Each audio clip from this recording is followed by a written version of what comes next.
शरीर में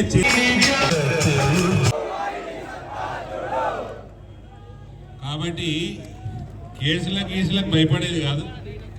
నన్ను తెలుసుకోండి, వాళ్ళు ఓట్లు ఎట్లా వేస్తున్నారు, వాళ్ళ ఓటు జిహాద్ ఏ రకంగా ఉన్నది చూసుకోండి. మనము కులాల వారిగా విడిపోయినామా? బటింగేతో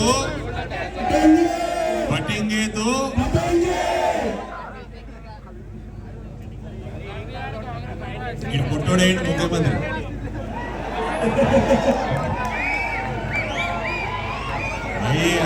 కాగానే ఏం చేసిండు? బీసీ డిక్లరేషన్ అనుకుంటా. బీసీలకి 42% ఇస్తాం. 47 ఇచ్చినావు. సర్పంచ్ ఎలక్షన్లు వచ్చినాయి, 17% ఇచ్చిండు. ఏడిచ్చినవరా? మున్సిపల్ ఎలక్షన్లు వచ్చినాయి, 20% దాటలే. ఇది మనని విడగొట్టడానికి.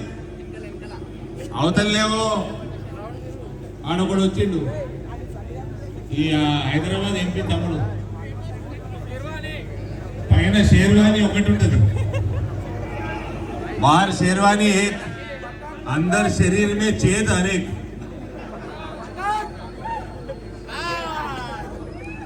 ఎట్లయినా మొహమ్మద్ పైల్వాన్ అనేటోడు ఒడిచిండు చూడు సార్, ఒడిచిండు, కాల్చిండు. మళ్ళా అన్ని తీసుకుపోయి కేర్ హాస్పిటల్ పడేస్తే ఓ 10-12 మంది డాక్టర్ల టీము, అందరు హిందువులే. అని కాపాడింది అందరు హిందువులే. మళ్ళా అందులోకెళ్ళి ఒక్క డాక్టర్ కూడా వీని స్పీచ్ యాదకొచ్చుంటే, ఈ స్పీచ్ యాదకొచ్చుంటే ఆడు ఒక్క డాక్టర్ కూడా చేతెత్తేస్తే ఆడు టేబుల్ మీదే మీకు టేబుల్ మీద నీకాడు. ఇక ఆడొచ్చి మాట్లాడతాడు నా దగ్గర. ఏమంటాడు? రెడ్డి అయినా, వెలమైనా, కాపైనా, రావైనా అందరూ విషపు పాములే అంటున్నాడు. మనకు సిగ్గురాదా? కాంగ్రెస్ ఓటేడు వేస్తుడు ఓడే, సిగ్గుశనం లేదు, సిగ్గుమానం ఉండాలి కదా మనకు కూడా. ఈ కాంగ్రెస్కి బీఆర్ఎస్ ఓటే నీకు అంటే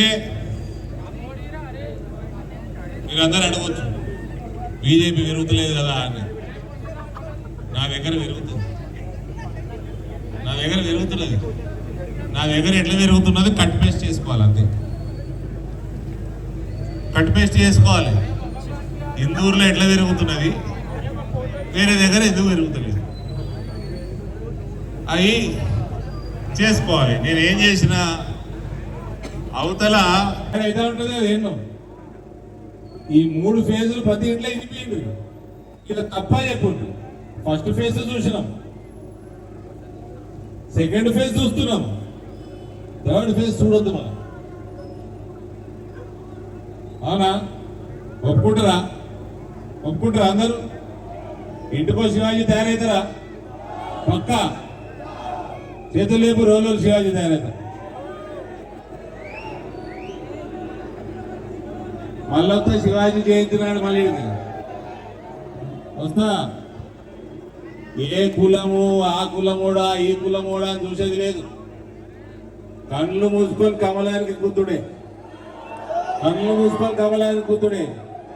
ఆ కాంగ్రెస్ వాడు వస్తే మీ పొట్టోడు 42% ఇస్తాడు కలిపి ఏదైనా అడుగురు. ఇక్కడ ఇచ్చిన 42% అడుగురు.